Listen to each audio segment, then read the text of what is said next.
Revenons au 8 août 2024. Ce jour-là, alors que je faisais défiler mon fil d'actualité sur TikTok, je suis tombée sur une vidéo qui m'a profondément troublée.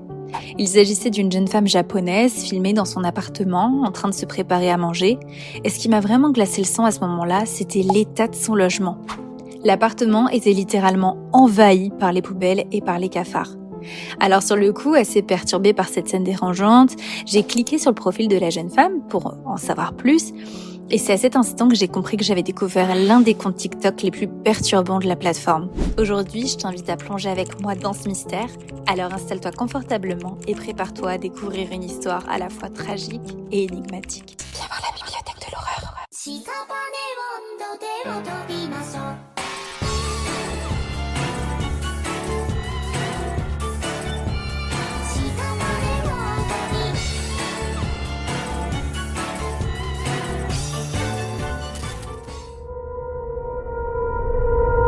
Chapitre 1, Hikikomori et société japonaise.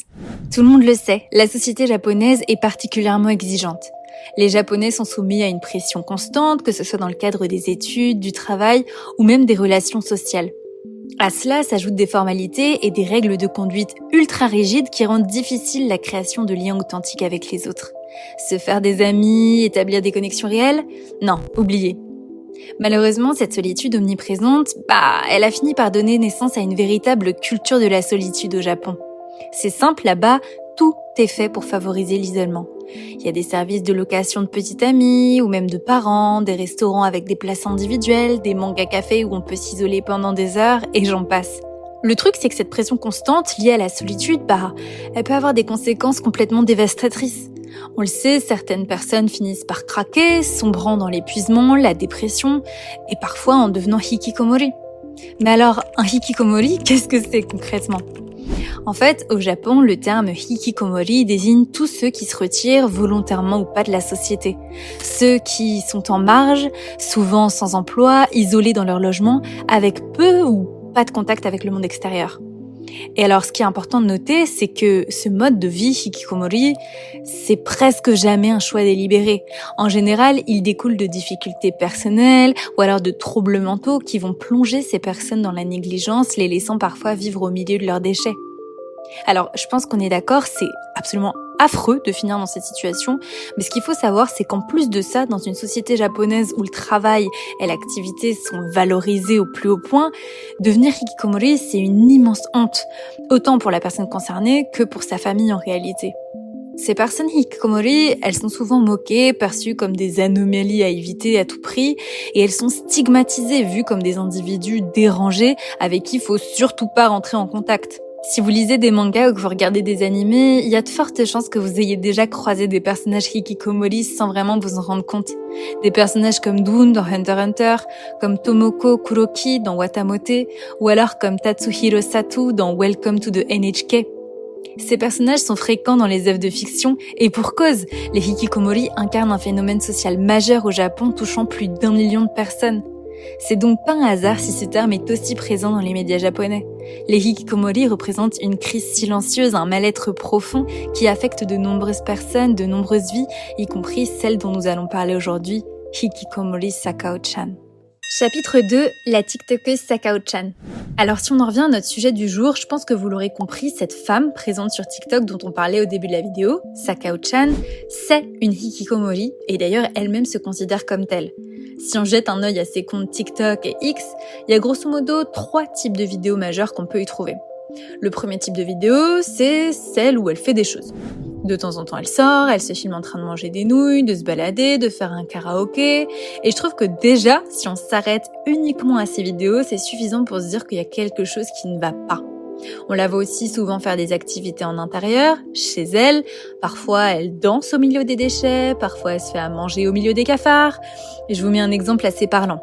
Bon, voilà, je pense que vous avez saisi l'idée.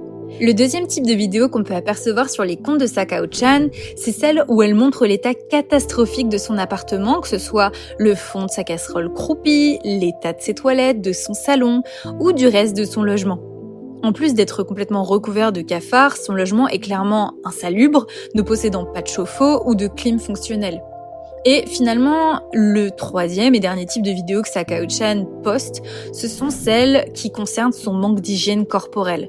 En effet, en plus de ne pas laver son appartement, elle ne semble pas se laver elle-même et elle a même déclaré « Je ne me lave pas le visage parce que c'est gênant de prendre un bain et je dors sans enlever mes lentilles de contact. » Ou encore « Je ne me suis pas lavée depuis plus de 10 jours, c'est pour ça que mes cheveux sont collants et négligés. » À plusieurs reprises, Sakao-chan va partager le fait qu'elle ne se soit pas lavée, coiffée ou brossée les dents depuis des semaines. Alors vous l'aurez compris, cette jeune femme a clairement un souci, mais sincèrement, moi quand je vois toutes ces vidéos, je me dis juste que Sakao-chan semble vraiment être dans un état de détresse psychologique. Le souci, c'est qu'il y a des conséquences à tout ça, et c'est de ça dont on va tout de suite parler. Chapitre 3, les conséquences. Alors comme je viens de le dire, il y a des conséquences à tout ça. Déjà, pour commencer, Sakao-chan commence clairement à avoir des soucis au niveau de sa santé. Le fait de pas prendre soin de son appartement, de pas se laver, etc., ça commence clairement à avoir des conséquences directes sur son corps. Par exemple, le 25 mai dernier, elle s'est blessée à la jambe, et ça peut arriver à tout le monde de se blesser, mais le souci, c'est que comme elle n'a pas soigné sa blessure et qu'elle est restée dans cet état pendant des jours dans son appartement absolument dégueu, sa plaie, elle a commencé à s'infecter. Elle a d'ailleurs posté sur son compte Twitter une photo de sa blessure avec la mention « Voici ce qui arrive si tu ne te laves pas pendant une semaine ». Ou alors « Ça fait 14 jours que je me suis blessée à la jambe. Je saigne toujours. J'ai pris un bain pour la première fois en 13 jours hier soir. » Au-delà de la santé, il y a également de grosses conséquences au niveau de son appartement. En plus de ses soucis de santé, comme elle ne travaille pas, Sakao-chan n'est pas du tout en capacité de payer son loyer et évidemment, elle est menacée par sa propriétaire d'expulsion depuis déjà des mois. Comme si c'était pas assez, sa propriétaire, c'est pas la seule à en subir les conséquences évidemment, puisque elle habite au-dessus d'une boulangerie et d'un restaurant qui l'ont récemment menacée de l'emmener en justice parce qu'il y a des tonnes de cafards provenant de l'appartement de Sakao-chan qui sont allés dans leur local et forcément qui posent problème à leur business. Le 3 août dernier, Sakao-chan, elle a posté un message sur X montrant un message laissé par ses voisins au-dessus de sa boîte aux lettres.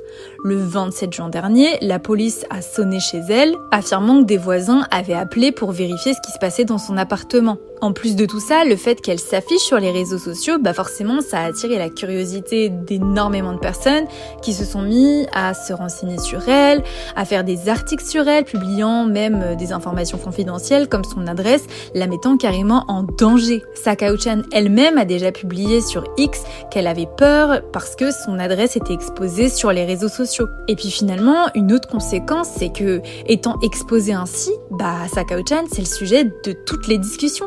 Les gens donnent leur avis sur elle, sur sa situation, ils se moquent, ils la traitent de bête de foire.